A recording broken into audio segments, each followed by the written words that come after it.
Well, at the weekend, my wife Wendy and I were having lunch at Sydney's wonderful Barangaroo precinct.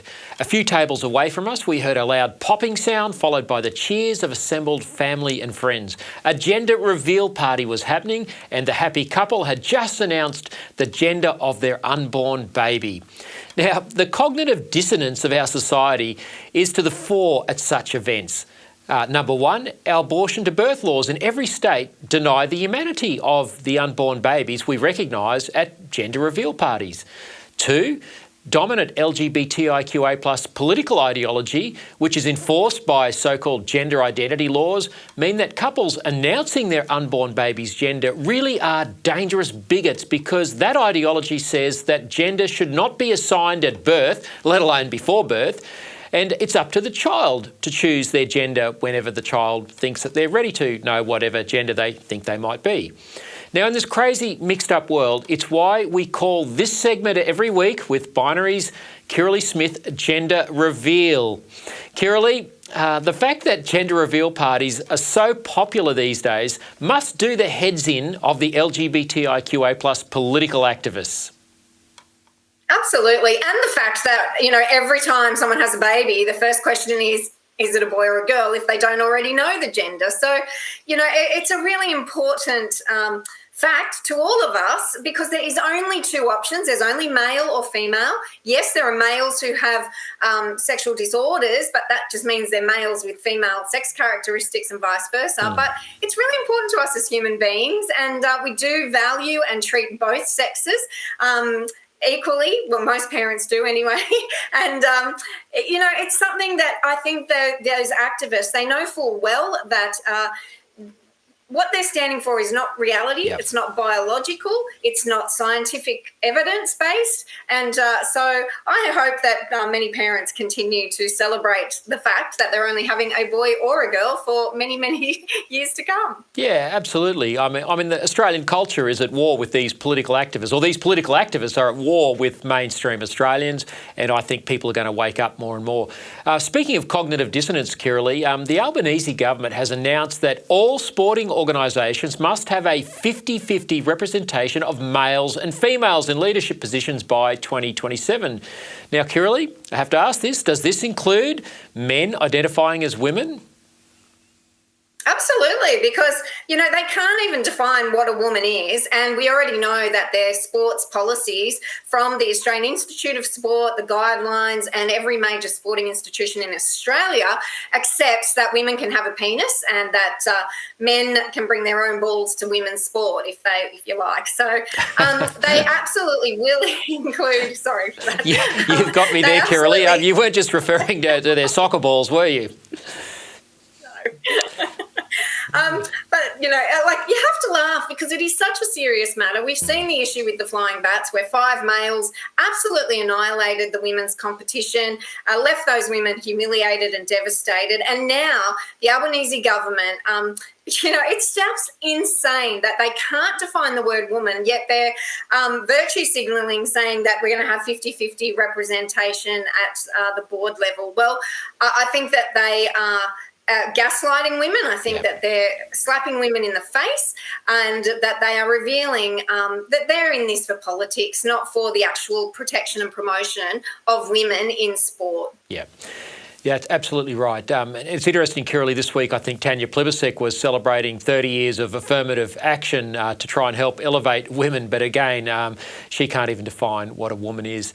Kirralie... Yeah, go for it. I was just going to say Sports Minister Annika Wells, she's boasting of, $200 million spent here on women's sport and $36 million spent here. And she says that women's voices should represent women. And yet when we've asked her to define woman, when we've asked her to step in and intervene and protect women's sport, there's crickets. So, she's a great hypocrite in this area and have no respect for her as a sports minister or a woman. Yep, and we should have no respect for politicians who don't understand the basics. Kirralie, a disturbing new film called Behind the Looking Glass has documented the torment and grief that women suffer when they're married to men who want to identify as women. We know what's behind this. We know what these men are like. We know what drives them. That's why so many don't want us heard. You hear about the women who stay. Some of them will now say that they're lesbians. The story of women that leave is hardly covered at all. Kiralee, tell us about this film and the women that it gives voice to, and why the LGBTIQA+ political movement does not want these women's stories out there.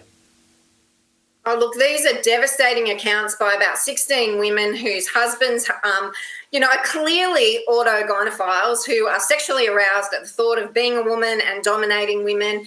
And many of these women describe the domestic violence situations that they've found themselves in. There's no one who wants to hear their voices, because they are lifting the lid. They are exposing the horrific, violent, aggressive, sexual nature of these men who are identifying as women. And these families are left utterly devastated in this situation.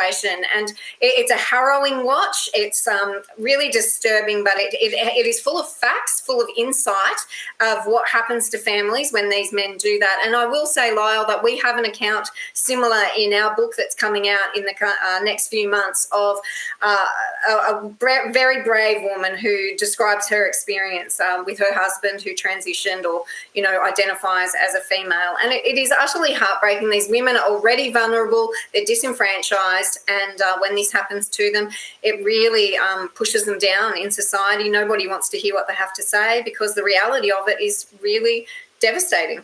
Yeah, these personal stories and the ones that you're about to document as well in your upcoming book must be the worst nightmare of the activists at Equality Australia, Anna Brown, and these people that continue to push this rainbow ideology on us. Kiralee, speaking of the damage this ideology is doing, Jasmine Sussex, we mentioned her earlier in the show, has been taken to the Queensland Human Rights Commission for saying that men can't breastfeed. How stupid are our politicians for allowing this and for allowing a fellow Australian to be subject to such legal action? This is insane and it's infuriating. And as Jasmine herself has posted, if you've got a problem with it, take it up with Mother Nature.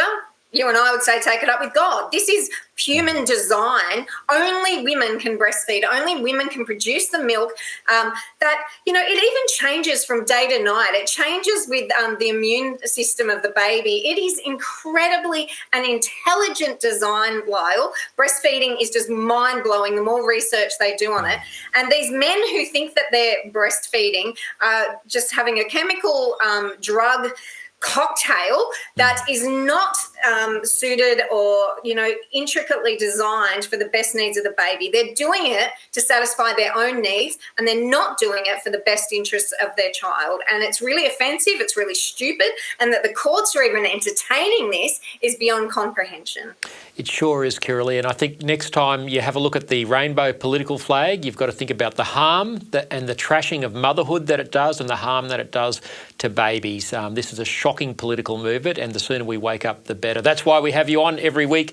Kiralee, thank you for being with us again for this gender reveal segment. My pleasure. Thanks for having me again, Lyle.